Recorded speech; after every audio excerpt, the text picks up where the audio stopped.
I was locked inside my bedroom again. Grandma had slammed the door shut that morning and turned the key without saying another word.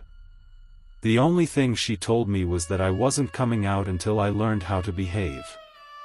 She always said I caused trouble. Maybe I did. Ever since my mom disappeared from my life, nothing ever seemed to go right. Grandma told me Mom was in heaven, but I never understood what that really meant.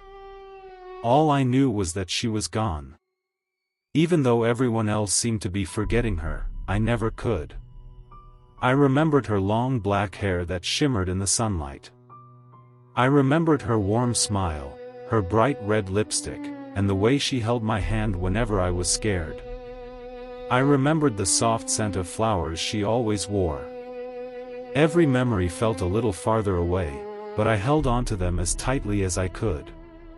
The only thing that still made me feel close to her was her favorite red silk dress. It still hung inside the wardrobe in her old bedroom. Grandma kept that room locked at all times and warned me never to go inside. She said it wasn't healthy to live in the past. But I knew exactly where she hid the key. Whenever she fell asleep in her favorite chair, would quietly take it, unlock Mom's bedroom, and stand there for a few minutes. Sometimes I would gently hold the red dress against my face because, somehow, it still carried the faint scent of her perfume. At least, I believed it did. My best friend, Mary Ann, lived across the street. She came over almost every weekend, and we spent hours playing with dolls, drawing pictures, or making up games around the house. That afternoon was no different.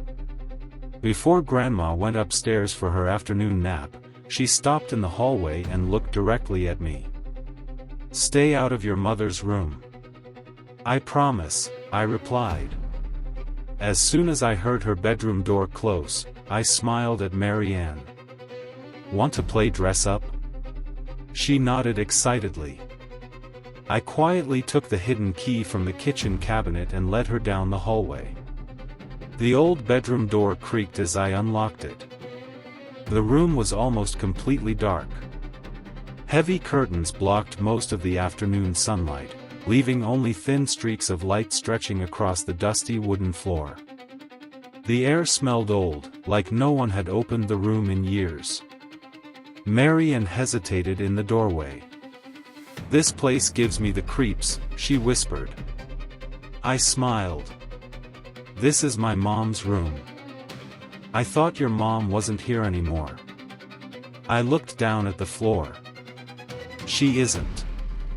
I walked over to the wardrobe and slowly opened the doors. The red silk dress was still hanging exactly where I remembered. I carefully lifted it from the hanger and held it in front of me. This was hers. Mary Ann wrinkled her nose. "It smells funny." I hugged the dress closer. "No, it doesn't. It smells old, almost like something that's been locked away forever." I closed my eyes for a second. "It smells like flowers." Her attention shifted to an old framed photograph sitting on the dresser. She picked it up. "Is this your mom?" I smiled. "Yeah." She stared at the picture for a long moment before making a face. "I don't know, she kind of scares me." My smile disappeared. "What do you mean?" Her eyes look strange. "They don't." "And that smile. Stop. It doesn't even look real." I grabbed the picture from her hands. "Don't say that about my mom." Mary Ann took a step backward. "I'm just telling you what I see." The room suddenly became very quiet. The silence felt wrong. Even the old clock downstairs seemed to stop ticking. A cold breeze drifted through the room, even though every window was closed. The shadows around us seemed to grow darker. I remember Mary Ann staring toward the corner of the room. Her face suddenly turned pale. She pointed into the darkness. "Who's standing over there?" I turned to look. There was nothing. When I looked back at her, she was still staring at the same corner. Then she screamed. A loud, terrified scream that echoed through the entire house. Everything after that feels broken inside my memory. The room seemed darker than before.